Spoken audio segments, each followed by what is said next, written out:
if you don't own the DJI OSMO Pocket 3 and you say you're a content creator, I'm gonna be honest with you and say, you are leaving money on the table. I question your validity. What's going on? What's going strong? What's going wrong? It is I. It's the chef. Cooking up another one. This one is about my new favorite tool of all of the content creation tools at my disposal. The DJI Osmo Pocket 3. I will tell you in this 90-day review what it does, what it doesn't do, what it is not, and what you can expect if you were to pick this up and use it the very first time. I am seated on the right side of my vehicle because this is a 93 Toyota Chaser Tourer V, actual legitimate JDM vehicle.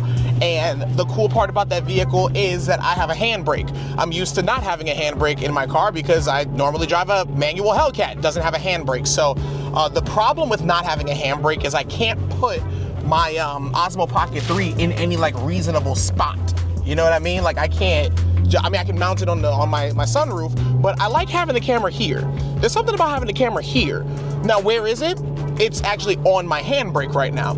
If I get to a red light, I can go ahead and show you, because, you know, I don't play with stuff while I'm driving.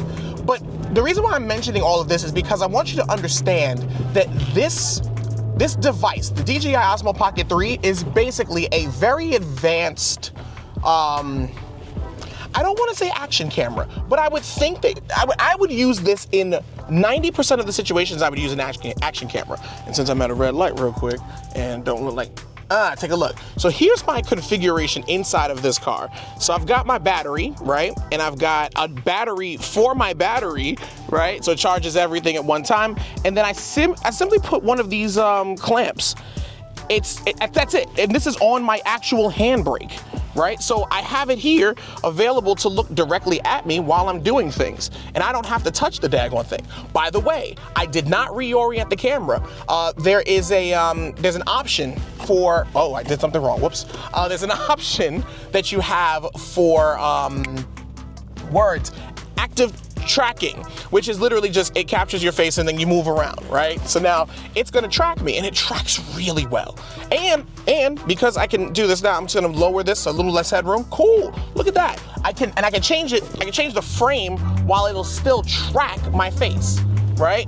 I love these simple features that it's small enough to put in a place where I would put a GoPro. It is intelligent enough to track my face in most situations. I mean, the only times it really won't track me is if I'm out of frame for a significant period of time. Like if somebody or something cuts in front of my face, right? Notice how it lost tracking, right? But then it picked me up again. See what I'm saying? So after about 5 seconds of that, it won't pick you back up. You know, 5 to 10 seconds. I've seen that a truck could pass in front of me, stay there, and then the camera will pick me back up if I'm somewhere near the frame.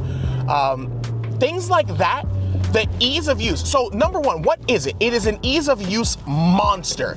It is, I mean, literally, all you have to do when you pick up this camera is charge it, turn it on. It takes all of I'm using the Sony a7R III or the Sony a7S III or the FX3, and I need to learn how to do X, Y, and Z. Like if you know all of that, obviously it's a DJI camera and you have the ability to activate D-Log and blah, blah, blah. You can do a whole bunch of stuff, right? That's great. But if you're like me, I own a production company, right? I have access to these cameras, FX3, FX6, FX30. So I have like high level production equipment. I don't use it. I do, though, have my cinematographer, to shoot me on occasion. But in this particular case, I don't need to have anybody shoot me at all.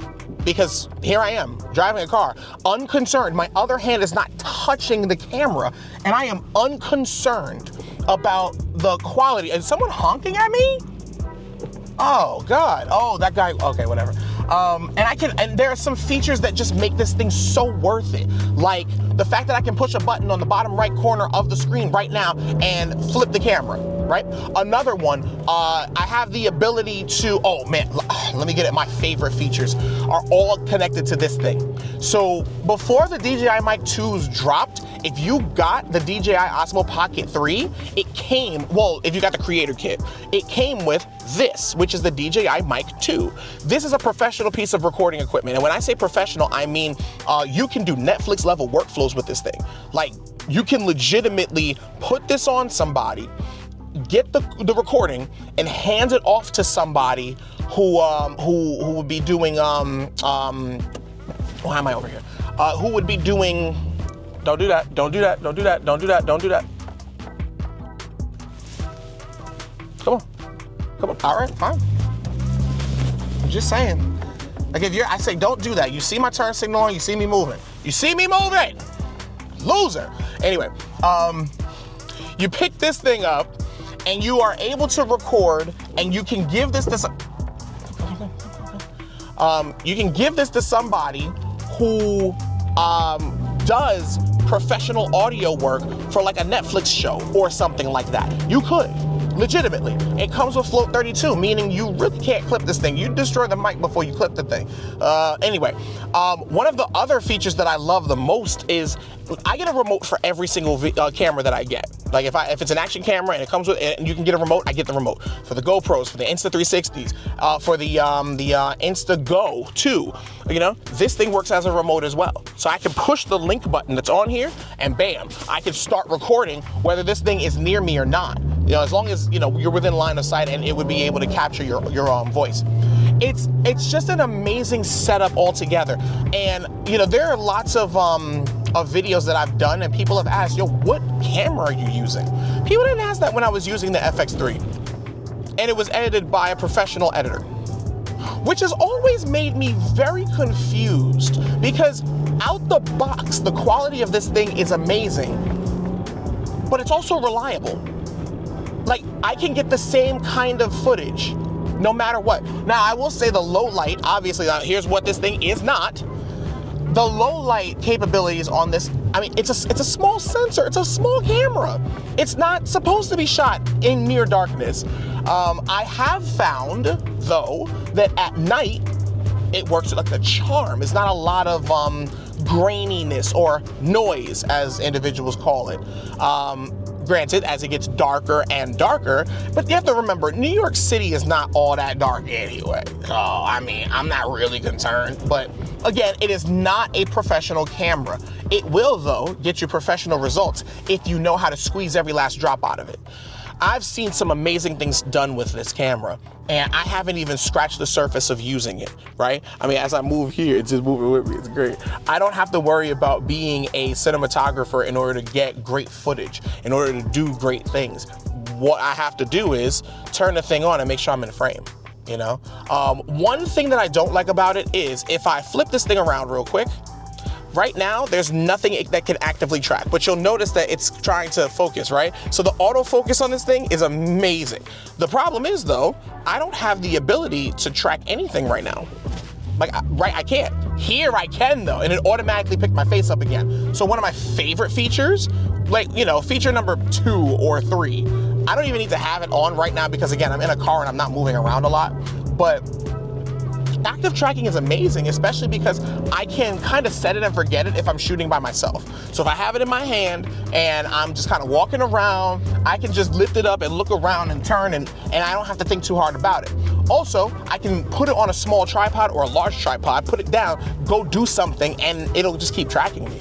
And that's great. And if I decide that I wanted to track somebody else that was by me, then I could do that. The problem is, again, active tracking does not work. At least I haven't seen that it has.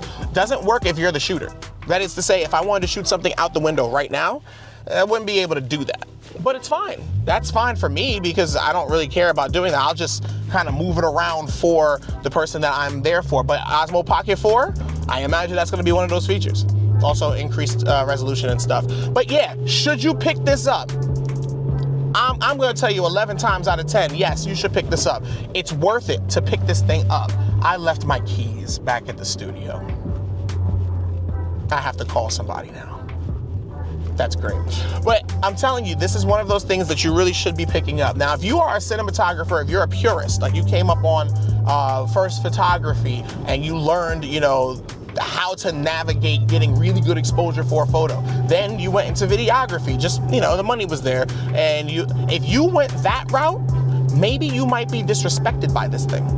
Maybe you might say, nah, I don't need this. How dare you say that I would need this? If you're that type of content creator, then, I mean, you should pick it up for a little bit, play with it, and then, I mean, either return it or whatever. But I think you really should pick this thing up. You really, really should. It's been a boon to content creation for me personally as a person who understands that some things are really, really cool and some things are just not worth it.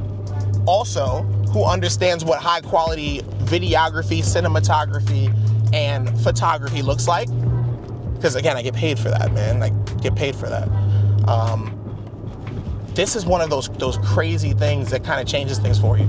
I would not be shooting right now if it wasn't for this thing. No, I mean, like, literally right this second, I wouldn't be shooting right now if it wasn't for the DJI OSMO Pocket 3. Like, it's so approachable. It's so approachable. And yes, GoPros are somewhat approachable, but I've personally never found GoPros to be that, you know what, we're just gonna use the word again, approachable. I've never had the GoPro in my hand and said, I've gotta shoot something right now. But every time I pick up the OSMO Pocket 3 or every time I think about taking a trip, it just feels normal and natural to me. It really just feels normal and natural. The GoPros and the DJI Action 2, like, those things have always felt like very specific things. Like, I gotta put this on the side of a car because I'm gonna go do some car stuff. I'm putting this on my bike, but then it was always kind of hard to make that happen. You know, even the 360 camera, just put it somewhere and it catches everything.